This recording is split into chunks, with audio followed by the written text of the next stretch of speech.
Episode 113, My Biggest Regret from Grad School, on the Social Workers Rise podcast.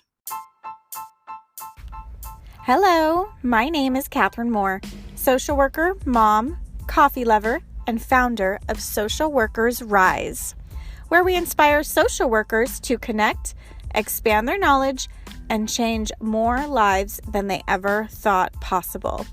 I'm so excited you found my podcast. We will talk everything social work on every level from micro to macro. We will hear the stories of social workers who are doing big things, learn new skills, and most importantly, give you actionable steps to make a difference today. Let's go.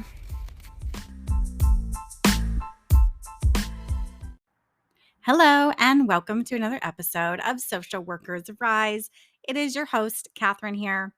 So I'm going to age myself a little bit here and tell you that I have been social working for a long time, since 2009, right at the height of the last recession.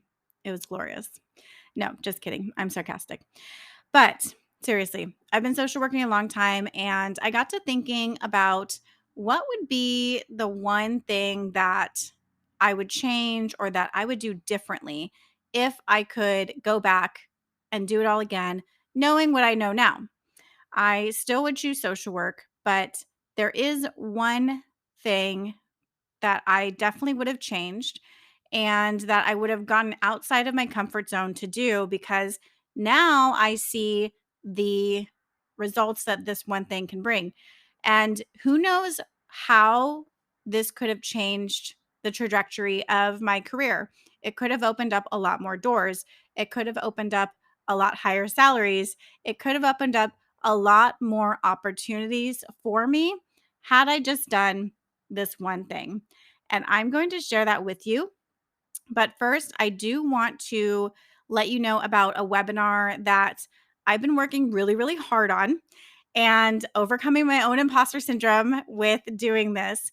But it is definitely necessary. This webinar is combining everything that I have for you. And this is geared towards newer social workers. And it's called Success in Clinical Social Work: Purpose, Income, Wellness. This is going to take place on February 21st live. And during the month of January, you can get your ticket for only $9.99.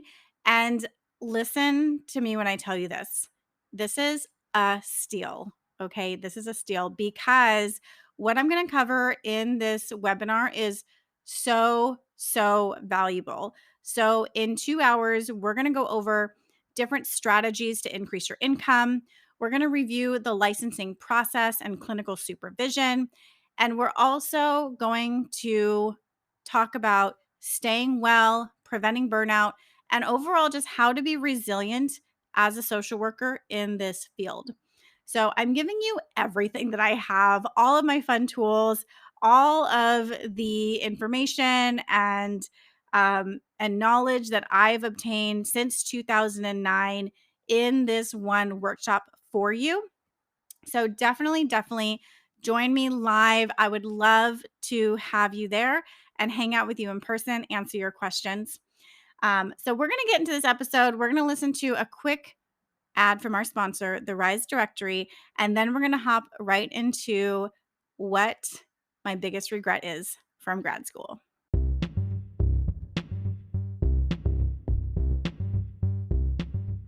This episode is proudly brought to you by the Rise Directory, a national directory of clinical supervisors who are dedicated to helping the next generation of clinical social workers grow in their clinical skills. The link is in the show notes. Check it out and tell every clinical supervisor you know about this directory.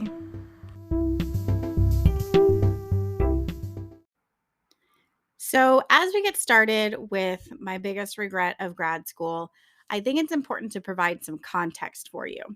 I was in my 20s, and naturally, I'm an introvert. So, being social intimidates me. Being around a lot of people stresses me out. I feel it very draining. I could easily just stay in my room and read a book and be perfectly happy all by myself. But as you know, that is not how life happens. And that's not how we really live and enjoy life, right? The best parts about life and the fondest memories I have are being outdoors or being with other people and laughing my ass off or crying so hard because we're just having such a good time and or just sharing special moments with other people. We're really, really made as humans to be social. We are not meant to go through this life by ourselves. So in high school, I was painfully shy. And in college, I began to come out, right? So when I'm, what, I don't know, 19, 20, 21, I began to come out of my shell a little bit more, but still had that shyness. And ultimately, this shyness really held me back from making conversations with other people in my classes. I would be intimidated to get to know them. And knowing what I know now, I'm able to see that I really had some cognitive distortions going on, right? If we're taking a sample from CBT, I had this false belief or this false idea. I was trying to do some mind reading here that if I was telling myself that if they didn't speak to me first, then they must not want to talk to me. Or I would also hold myself back and tell myself, well, I'm not really that interesting. So it makes sense why they don't really want to talk to me. And so I had these stories in my head about why I should just stay quiet, why I should just stay in my lane and not really venture out and talk to other people. And also too, if we're being honest, I feel like I can be honest with you. I had low self-esteem. I was working on myself and my confidence was not where it should have been given the amazing person that I am and was. But, it's a process. Self-esteem is a process. And that also contributed to holding me back, right? So I didn't talk to a lot of people. I did engage in clubs, right? So I was part of Pi Alpha. I did start the MSWSN, which is the Macro Social Work Student Network. I was the president of that at my college. So I was out there, I tried, but I realized that if I would have done this one thing, it would have like changed the game for me. It would have opened up countless job opportunities. And as I'm talking, as I'm speaking, I want you to kind of guess what this one thing could be. What do you think this one thing was that I was missing? First, it could have opened up countless job opportunities. I don't even know how many job opportunities I missed because I didn't do this.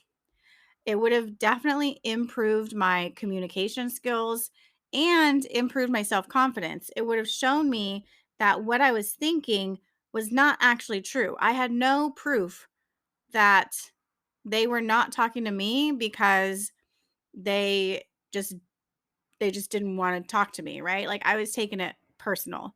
I had no proof that they thought I wasn't interesting, right? I'm just making this stuff up in my head and I'm going with it, which is completely dysfunctional when you say this out loud. But here it is. This is my truth. So it really would have improved my self confidence had I done this more. It probably would have gotten me a higher salary. It definitely would have made me feel less alone. I have a feeling that I might have been able to prevent my burnout from happening. And it really would have allowed me more support when studying for my clinical exams because we're all going through school at the same time. We're all graduating at the same time. And of course, we're probably going to be taking our clinical exams around the same time, right? If that is our goal to be clinical, chances are it's going to take us about 2 to 3 years. So we'll be studying around the same time. Also, it just would have overall increased my community. And one of the most important things is this would have likely improved the services that I was able to provide my clients. And I'm wondering if you know what I'm talking about yet. I'm talking about networking, my friends. If I would have done more networking and essentially relationship building, right? Getting to know my colleagues and my peers, there would have been countless ways that this could have helped me. And I don't even know what all of those are, right? And this is what I would do differently if I could go back and do it all over again. What would I have said? What would I have done? You know, what could I do? And I'm sharing this with you in the hopes that maybe you can take a nugget from this episode. And if it's not too late for you, to go and implement this, because we are not about complaining here. Like, I'm not sitting on this podcast complaining about things that I can't change and not doing anything about it. I want to change your future. I want to give you the opportunities that I wish that I had known about when I was in your seat in grad school or in my bachelor's program. Hey, it's Catherine here. I hope you are enjoying this episode. We're going to take a quick break to listen to these ads from our sponsors. If you're planning to take the BBS Law and Ethics exam, the ASWB Master's or Clinical Licensure exam, or if you're studying for the MFT exam, then you need a proven program that can help you understand the exam questions and pass with confidence. If this is you, I highly recommend the Therapist Development Center. I personally use TDC to pass my law and ethics and clinical exams and found the program provided me with everything I needed to pass with confidence. TDC's program integrates various ways of learning in an organized fashion, containing all of the information you need to pass without the overwhelm. And now, bonus, TDC is also offering a library of continuing education courses that fulfill your license renewal requirements and will support you in your career development. If this sounds like something that you need, visit their website, therapistdevelopmentcenter.com, and use the code SWRISE10 at checkout to receive 10% off any of their CE courses, including their brand new course, On the Edge of Life, an Introduction to Suicidality. You can also check out the link in the show notes. So here is what I would have done. I would have just made conversation with the people in my class.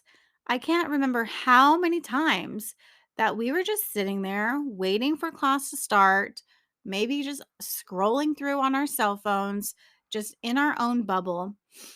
And all of those days, all of those nights, because I went to grad school at night, just wasted, like a wasted opportunity to build a relationship. And there's so many different ways that I could have gone about building these relationships slowly. So we're not doing this like a creepy, like, will you be my friend way, right? Which isn't so bad. I mean, if someone asked me that, I might consider. Depends on the presentation, right? It all depends on your tone and how you present yourself. But I mean, ultimately, just try to make eye contact with people and say hi. Say, hey, how's it going? Maybe learn their name, because chances are you probably sit in the same area, if not the exact same seat of your class every single time. And chances are the same people are doing that with you every single time, every week, twice a week, 3 times a week, whatever it is. It's the same people. So definitely start out with making eye contact and saying hi and just asking, like, hey, how's it going today? How was your day? How are you feeling? Right? Striking up that conversation. And then also too, taking a step further and really seeing how is our internship going, because, and this is key, right? Like, you have, let's say, I don't know, 40 people in your class, right? Who are doing an internship. That's 40 different placements, more or less, right? There's a lot of different agencies represented in that room. And those are agencies in your community, agencies that you will be applying to after you graduate or now, right? Agencies that you are hoping one day you could work there. So, this is a perfect opportunity to get someone who is not invested in this agency. They are going to tell you the truth. They're going to say, oh, it's going fabulous. It's great. The social work supervisor is fantastic. Or they're going to say the opposite, like, it is a hot mess. It is so stressful, so unorganized. Nobody cares about you. So then you'll know not to go there, right? So that is key, asking about their internships so that you can begin to explore the different agencies in your area that you may or may not want to be applying for, right? And also, too, if this person happens to work in an agency that you want to work at and they end up getting hired there after graduation, boom, you have a personal referral. You have a way in. And that is huge. Imagine being able to say, like, hey, I know so and so.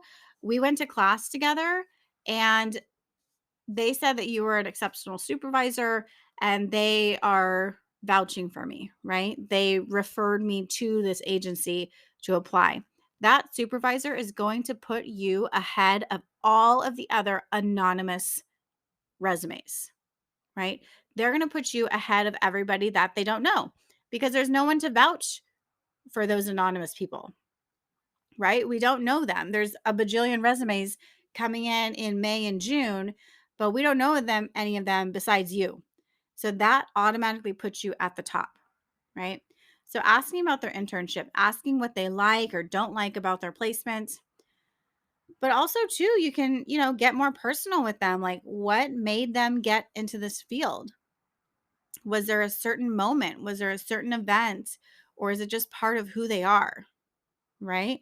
You can learn a lot from people and I would bet you money that the people in your class have very similar reasons, like very similar to you, their reasons about getting into social work. Because a lot of us have similar experiences, trials that we've overcome, you know, different challenges in our life that led us to social work.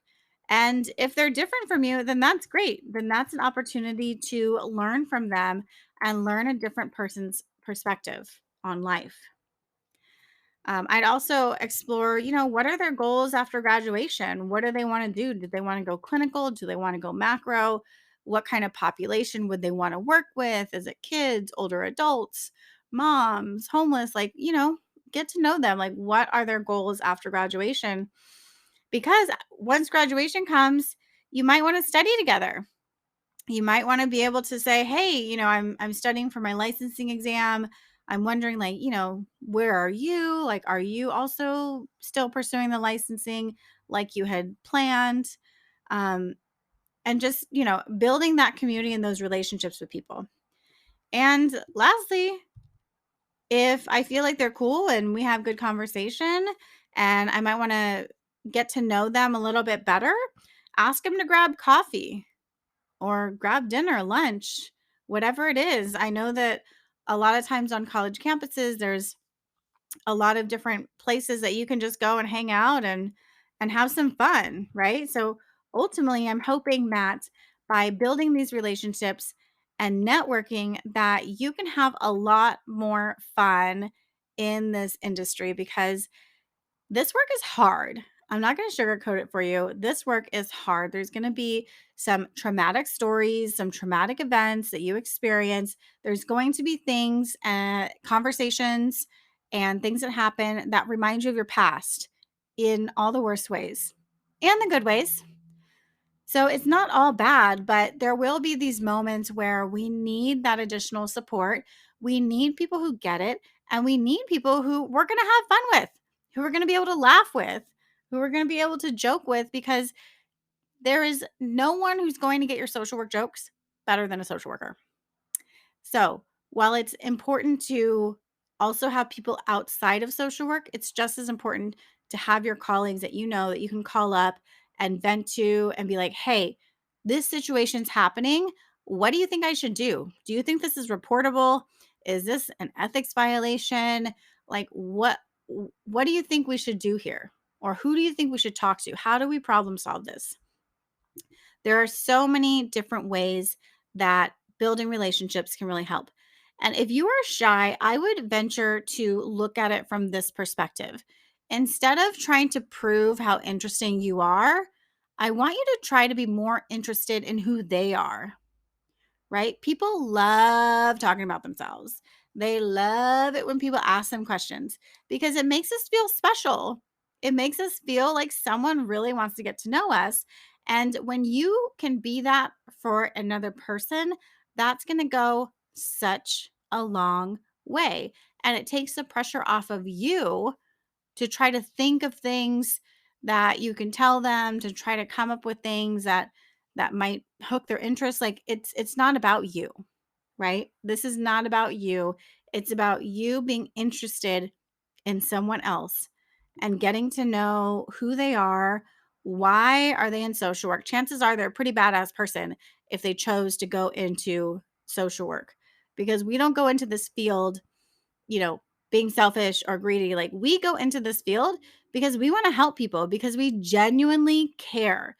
Because a lot of times we've been through some stuff in our lives that we know there is more to life than only making money. Granted, we need money. I am not discounting that. And that is also one of the perks of this, right? But it's not the only perk. There's a lot of really helpful ways that networking is going to improve your career. So I hope this is helpful for you. If you got a takeaway from this, let me know. I'm on Instagram at Social Workers Rise. You can find me on LinkedIn.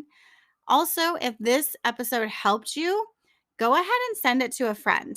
Spread the love. We are not here to be keeping secrets. We are here to be sharing this information openly with whoever is open to receiving it. Also, if you are wanting more tips and resources specifically for social workers, make sure to click the Friday Resources email link in the show notes, and that'll put you on my email list so that when I have resources and tips and tools that I want to send out to you, then I'll be able to send it to you and you'll get it in your inbox whenever you're ready to read it.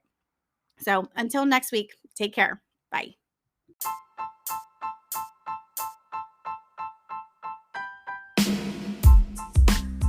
Thank you for listening to another episode of Social Workers Rise.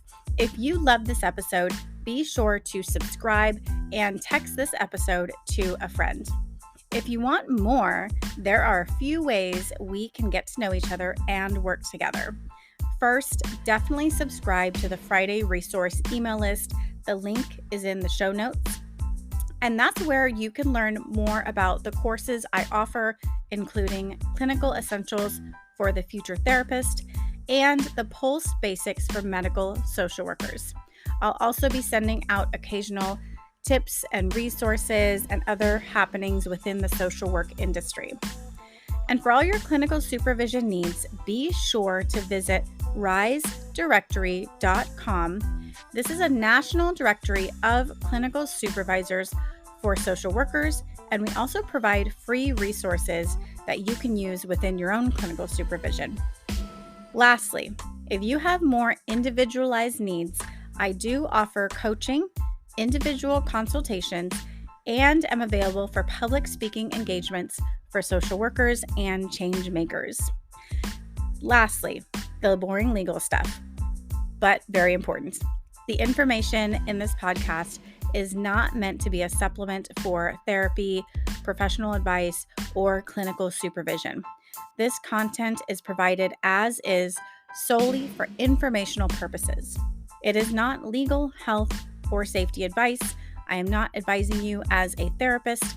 Organizations should engage their own experts to ensure any adopted measures are compliant with applicable laws and standards in their jurisdictions. The opinions expressed by individuals or organizations are their own and do not reflect the views or opinions of Social Workers Rise or Catherine Moore. References to specific products or organizations do not constitute any endorsement or recommendations by Social Workers Rise.